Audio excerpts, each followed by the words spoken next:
Hey everyone, this is Bharti and I welcome you all to my channel. आज हम बात करेंगे फाइनेंस के 5 रूल्स के बारे में जिन्हें आप अपनी लाइफ में अप्लाई करके फाइनेंशियल फ्रीडम अचीव कर सकते हो। हमारा फर्स्ट रूल है अवॉइड लोन्स। आजकल हम सबकी लाइफ लोन्स पर ही टिकी हुई है। अगर हमें अपना खुद का घर लेना है तो लोन लेते हैं, गाड़ी लेनी है तो लोन लेते हैं, यहाँ तक कि कुछ लोग तो अपने घर का सामान जैसे कि AC, TV, washing machine, fridge, इन सब के लिए भी लोन लेते हैं। फर्क सिर्फ इतना है कि अगर हमें घर और गाड़ी लेनी है तो हम डायरेक्टली बैंक से लोन लेते हैं, और अगर ये सब बाकी का सामान लेना है तो हम क्रेडिट कार्ड्स के थ्रू लोन ले लेते हैं। अब इन लोन्स का हम पर बहुत भारी असर पड़ता है। इसे मैं आपको 2 दोस्तों के एग्जाम्पल से समझाती हूँ। सलमान और शाहरुख 2 फ्रेंड्स थे जो दिल्ली यूनिवर्सिटी में साथ में पढ़ते थे, और डिग्री खत्म होने के बाद उन दोनों की ही एक बढ़िया कंपनी में जॉब लग जाती है जो उन्हें 50,000 रुपए पर मंथ की सैलरी पे करती है। अब जो सलमान था उसके बचपन से ही बड़े बड़े सपने थे, जैसे कि वो सोचता था कि साउथ दिल्ली में उसका एक बड़ा सा घर हो जिसमें अंदर ही स्विमिंग पूल हो, महंगा फर्नीचर हो, ऑफिस आने जाने के लिए उसके पास एक मस्त सी गाड़ी हो। जॉब लगने के बाद सलमान को लगने लगा कि यार अब तो मेरी लाइफ सेट है, हर महीने 50,000 रुपए अकाउंट में आते रहेंगे, अब क्या टेंशन है। तो वो बैंक से होम लोन लेकर अपना एक 3 BHK घर ले लेता है साउथ दिल्ली में, जिसके अराउंड 15,000 EMI बनती है पर मंथ की फॉर 25 ईयर्स। क्योंकि अब जॉब लग गई थी और सैलरी भी बढ़िया थी तो उसको बैंक से क्रेडिट कार्ड्स के ऑफर्स भी आने लगते हैं।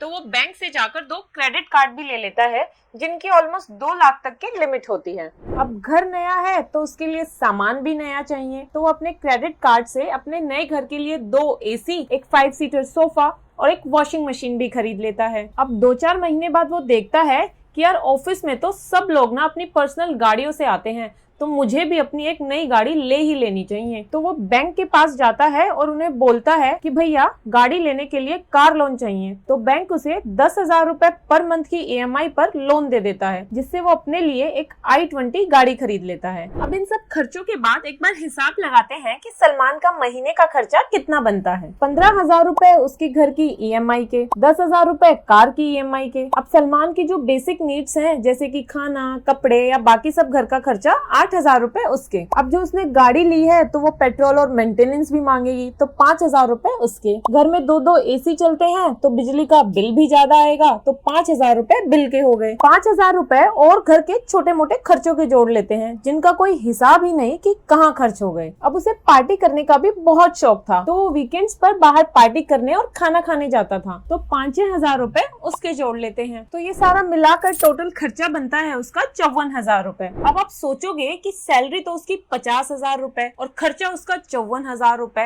ये कैसे हो सकता है? तो ये जो 4,000 का एक्स्ट्रा खर्चा है ये होता है क्रेडिट कार्ड्स की वजह से। अब दूसरी ओर जो शाहरुख था वो सिंप्लिसिटी में विश्वास रखता था और कोई भी फालतू चीज नहीं खरीदता था। वो अपने छोटे से उसी पुराने घर में रहता था और ऑफिस जाने के लिए उसके पास एक बाइक थी, उससे जाता था, और कई बार तो वो ऑफिस की बस से भी ट्रेवल करता था। अब ऐसा भी नहीं है कि वो कंजूस था, बात सिर्फ इतनी सी है कि वो दूसरों को शो ऑफ करने के लिए फालतू की चीजें नहीं खरीदता था। वो अच्छा खाना खाता था, अपने आप को हेल्दी रखने के लिए उसने जिम भी ज्वाइन की थी जिसकी महीने की 1,500 रुपए फीस थी, और उसे घूमने का भी शौक था, तो उसके लिए पहले से ही उसने अपना बजट बना रखा था और साल में अपनी फैमिली के साथ किसी हिल स्टेशन या जहाँ भी उसका मन करता था वहाँ घूमने जाता था। अब क्योंकि सलमान की तरह उसने कोई होम लोन या कार लोन नहीं ले रखा था तो उसका EMI का सारा खर्चा बच जाता था, और ना ही उसके पास कोई क्रेडिट कार्ड्स थे तो वो खर्चा भी उसका सारा बच जाता था। और इन्हीं सब की वजह से वो अपनी सैलरी का ऑलमोस्ट 50% यानी कि 25,000 रुपए सेव कर लेता था। और इससे अलग उसने पार्ट टाइम बेसिस पर अपना एक ऑनलाइन बिजनेस भी शुरू किया था जिससे उसकी महीने की ऑलमोस्ट 8-10 हजार तक की कमाई हो जाती थी। अब 25,000 रुपए की सेविंग सैलरी से और 10,000 जो उसे ऑनलाइन बिजनेस से मिलते थे, इन 35,000 को वो म्यूचुअल फंड्स और स्टॉक में इन्वेस्ट करता। उसने 15,000 रुपए की एक SIP भी स्टार्ट की, जिससे जैसे ही उसके अकाउंट में सैलरी आती तो ऑटोमेटिक 15,000 रुपए कट के म्यूचुअल फंड्स में इन्वेस्ट हो जाते और बाकी के 20,000 रुपए वो स्टॉक्स में इन्वेस्ट करता था। अब अगर हम सलमान और शाहरुख की लाइफस्टाइल को बाहर से देखें तो ऐसा लगता है कि सलमान अपने करियर में बहुत ग्रो कर रहा था और शाहरुख अपनी जरूरतों के लिए भी स्ट्रगल कर रहा था। पर था इसका उल्टा। फिर देश में अचानक से पेंडेमिक स्टार्ट हो जाता है और कंपनीज के लिए अपने बिजनेस को कंटिन्यू रखना मुश्किल हो रहा था। लोगों की इनकम आधी हो गई थी और इतने कम इनकम में वो सिर्फ अपनी बेसिक नीड्स ही जैसे तैसे पूरी कर पा रहे थे, जिसकी वजह से कंट्री में रिसेशन आ गया था। काफी सारी कंपनीज अपने एम्प्लॉइज को जॉब से निकाल रही थी और जिस कंपनी में सलमान और शाहरुख काम करते थे उस कंपनी ने भी अपने 1000 एम्प्लॉइज को जॉब से निकाल दिया और उस लिस्ट में सलमान और शाहरुख का भी नाम था। अब इस पेंडेमिक की वजह से शाहरुख को तो ज्यादा फर्क नहीं पड़ा क्योंकि उसने अपने फ्यूचर के लिए पहले से ही सेविंग्स और इन्वेस्टमेंट कर रखी थी। उसके पास इतना पैसा था कि वो इस पेंडेमिक में भी आराम से अपनी लाइफस्टाइल को मेंटेन कर सकता था। उसके पास म्यूचुअल फंड्स में पैसे थे, उसके पास बहुत सारी कंपनीज के स्टॉक्स भी थे जहां से उसको डिविडेंड के रूप में रेगुलर इनकम मिल रही थी। और तो और उसने एक ऑनलाइन बिजनेस भी अपना स्टार्ट किया हुआ था, वहां से भी उसको पैसिव इनकम मिल रही थी। पर सलमान के लिए ये बहुत बड़ा सेटबैक था। उसने कभी सोचा ही नहीं था कि उसकी जॉब भी जा सकती है। उसकी जीरो सेविंग्स की वजह से आज उसके पास कुछ भी नहीं था और जो उसने होम लोन और कार लोन ले रखा था उसकी ईएमआई को भरने के लिए बैंक वाले भी उसके पीछे पड़े हुए थे। उसे समझ ही नहीं आ रहा था कि अब वो करे तो करे क्या। फिर वो अपने बचपन के दोस्त शाहरुख के पास जाता है और सिचुएशन के बारे में उसे सब कुछ बताता है। उसकी बातें सुनकर शाहरुख को भी काफी बुरा फील होता है और वो अपने फ्रेंड की हेल्प करने के बारे में सोचता है। वो सलमान को कहता है कि यार देख, तू काफी मेहनती आदमी है और मेरा बचपन का दोस्त भी है, तो मैं तेरे लिए ये कर सकता हूँ कि मेरा जो ऑनलाइन बिजनेस है उसे मैनेज करने के लिए मैं किसी और को हायर करने के बारे में सोच रहा हूँ। तो अगर तू तैयार है तो मैं तुझे अपने बिजनेस को मैनेज करने के लिए 20,000 रुपए पर मंथ की सैलरी पर रख सकता हूँ। ये सुनकर एक बार तो सलमान थोड़ा रिलैक्स्ड हो जाता है कि चलो कम से कम उसे अपनी बेसिक नीड्स के लिए और घर और कार के लोन की ईएमआई को चुकाने के लिए कुछ तो पैसे मिलेंगे। पर साथ ही साथ उसके मन में एक सवाल ये भी आता है कि इतनी जल्दी शाहरुख फाइनेंशियली फ्री कैसे हो सकता है? उसने भी तो मेरे साथ ही अपनी जॉब शुरू की थी। तो इस स्टोरी से हमें ये पता लगता है कि अगर हमें फाइनेंशियली फ्री होना है तो सबसे पहले हमें लोन्स को अवॉइड करना होगा। बैंक्स तो लोन्स को प्रमोट करेंगे ही और अलग अलग अच्छे अच्छे ऑफर्स देकर आपको इन्फ्लुएंस करने की भी कोशिश करेंगे, क्योंकि जब बैंक्स आपको लोन देकर इंटरेस्ट अर्न करेंगे तभी तो उनका बिजनेस चलेगा। अब कंपनीज भी चाहती हैं कि आप ज्यादा से ज्यादा लोन लो ताकि आपके पॉकेट में पैसा आए और उन पैसों को यूज करके आप कंपनीज के प्रोडक्ट्स और सर्विसेज को बाय कर पाओ। पर यहाँ पर अब आपको एक बात ये समझनी होगी कि अगर आप लोन लोगे तो आप सेविंग्स नहीं कर पाओगे, अगर आप सेविंग्स नहीं करोगे तो आप इन्वेस्टमेंट भी नहीं कर पाओगे और अगर आप इन्वेस्टमेंट नहीं करोगे तो आप कंपाउंडिंग की पावर को भी यूज नहीं कर पाओगे। इसलिए जरूरी है कि आप लोन से दूर रहो। अब फाइनेंशियल फ्रीडम को अचीव करने का हमारा दूसरा रूल है सेविंग। जैसे हमारे इस एग्जाम्पल में शाहरुख ने उन सब फालतू खर्चों को अवॉइड किया जो उसके लिए जरूरी नहीं थे, वैसे ही आप सबको भी अपने खर्चों को कंट्रोल करके सेविंग्स करनी है। हाँ, मैं मानती हूँ कि आप में से बहुत सारे लोगों के लिए शाहरुख की तरह 50% इनकम को सेव करना प्रैक्टिकल नहीं होगा और खास तौर पर उन लोगों के लिए जिनकी इनकम थोड़ी कम है। बट फिर भी अगर आप 50% सेव नहीं कर सकते तो एटलीस्ट 20% सेव करो।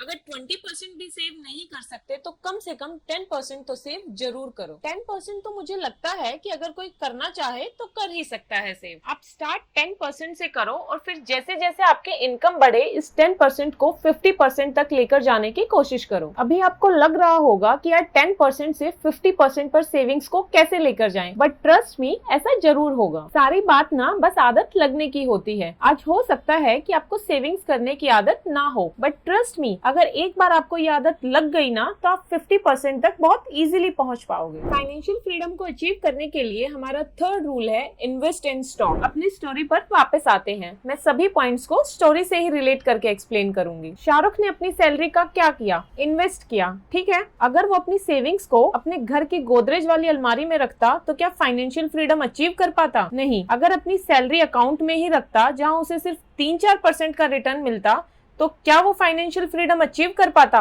बिल्कुल भी नहीं। उसने अपनी सेविंग्स का सही यूज किया और अपनी सेविंग्स को म्यूचुअल फंड्स और स्टॉक्स में इन्वेस्ट किया और सिर्फ इसलिए वो फाइनेंशियली फ्री हो पाया। पेंडेमिक जैसी सिचुएशन में भी वो अपने खर्चों को इजीली मैनेज कर पाया क्योंकि उसे अपने इन्वेस्टमेंट पे रिटर्न तो मिल ही रहा था, साथ के साथ उसे कंपनी से डिविडेंड भी मिल रहा था। इसलिए आपको भी शाहरुख की तरह अपनी सेविंग्स को म्यूचुअल फंड्स और स्टॉक्स में इन्वेस्ट करना है। स्टॉक्स में इन्वेस्ट करने से आपको दो तरह से प्रॉफिट होगा। पहला तो आपका पैसा ग्रो करेगा जब शेयर्स का प्राइस इंक्रीज करेगा, और दूसरा आपको शेयर से डिविडेंड भी मिलेगा। अब आप बोलोगे कि यार सब कंपनीज तो डिविडेंड नहीं देती हैं। तो हाँ भाई, मैं मानती हूँ कि सब कंपनीज डिविडेंड नहीं देती हैं, पर सपोज करो अगर आपने 15 कंपनीज के स्टॉक्स में भी इन्वेस्ट किया है और उनमें से अगर 5-6 कंपनीज ने भी डिविडेंड दिया तो आपका तो बोनस ही है ना। इसलिए अपनी सेविंग्स को सही जगह इन्वेस्ट करो if you want to be financially free. Financial freedom को अचीव करने के लिए हमारा फोर्थ रूल है कंपाउंडिंग। अब ये इतना बड़ा टॉपिक है कि इसके लिए 10 मिनट्स की एक सेपरेट वीडियो बन सकती है।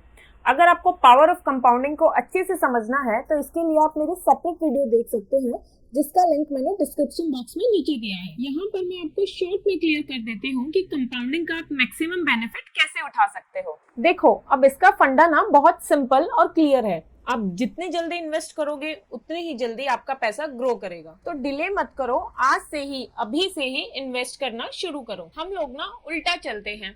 लोन जैसी चीजें जिन्हें हमें डिले करना चाहिए उन्हें तो हम सबसे पहले ले लेते हैं, और सेविंग्स करके इन्वेस्टमेंट करना हमें प्रायोरिटाइज करना चाहिए, उसे हम सबसे आखिरी में करते हैं। इसलिए डिले मत करो, आज से ही सेविंग्स स्टार्ट करो और अपने पैसे को कंपाउंडिंग की पावर को यूज करके ग्रो करो। फाइनेंशियल फ्रीडम को अचीव करने के लिए फिफ्थ और लास्ट रूल है राइट माइंडसेट। अब इस स्टोरी से ना एक बार सलमान का माइंडसेट देखो। सिर्फ 50,000 रुपए सैलरी थी, फिर भी उसने दूसरों को दिखाने के लिए पहले तो एक घर लोन पर लिया। ऑफिस में बाकी सब लोग अपनी गाड़ी से आते थे, इसलिए उसने फिर एक नई गाड़ी भी ली, और वो भी लोन पर। ऊपर से जो क्रेडिट कार्ड से सामान खरीदता था वो अलग, फिर हर वीकेंड पर उसकी पार्टीज का खर्चा। पर यहाँ पर शाहरुख का माइंडसेट बिल्कुल सही था, इसलिए वो फाइनेंशियली फ्री हो पाया। शाहरुख का माइंडसेट सही था, इसलिए उसने अपने लिए एक गोल बनाया कि मुझे इंडिपेंडेंट बनना है, जबकि सलमान ने ऐसा कोई गोल नहीं बनाया। शाहरुख को घूमने का शौक था, इसलिए वो पहले से ही अपने खर्चों का एक बजट बनाकर चलता था, और सलमान ने कभी बजट बनाया ही नहीं। शाहरुख ने अपने लॉन्ग टर्म फाइनेंशियल गेन्स के लिए प्रेजेंट में सेविंग्स और इन्वेस्टमेंट किया, लेकिन सलमान ने प्रेजेंट में सिर्फ